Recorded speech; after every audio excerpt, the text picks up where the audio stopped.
Редакциябыздан жөөт конуштарындагы салгылашуулардын сүрөттөрүнүн таркатылышынын тууралыгын текшерүүбүздү суранышты. Билдирүүдө сүрөттү ачууда колдонуучунун телефону 10 секундтун ичинде хакерлик чабуулга кабылаары айтылат. NBC News телеканалынын маалыматына караганда, англис тилдүү WhatsApp колдонуучуларынын арасында мындай билдирүүлөр октябрь айынын башынан бери таратыла баштаган. Ошол эле басылма билдиргендей, WhatsApp өкүлдөрү потенциалдуу киберчабуул тууралуу билдирүүлөрдү четке каккан. Аталган билдирүү ушул жылдын сентябрь айында тарап кеткен билдирүүлөргө окшош. Анда WhatsApp колдонуучуларына сейсмикалык толкундар картасы деп аталган файлда хакердик чабуул катылган деген имиш тараган. WhatsApp өкүлдөрү бул маалыматтын дагы ушак экендигин билдирген.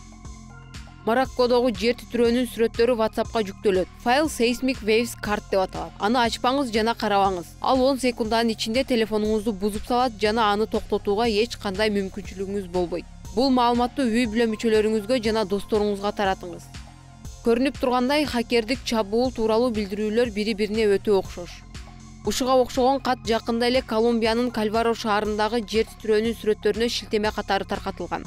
Euro билдиргендей, ушул эле билдирүү буга чейин социалдык тармактарда таратылган. Бирок анда Чилидеги жанар тоонун сүрөттөрү тууралуу айтылган. Ошол эле учурда Испаниянын кибер коопсуздук улуттук институту мындай киберчабуул катталбаганын жана билдирүүлөрдүн жалган экенин билдирген. Жыйынтык: жалган, ар кандай сүрөттөрдү киберчабуул атаган мындай билдирүүлөр интернетте ушул жылдын август айынан бери тарап келет. WhatsApp өкүлдөрү дагы мындай таркатуулар чындыкка коошпой турганын билдиришкен.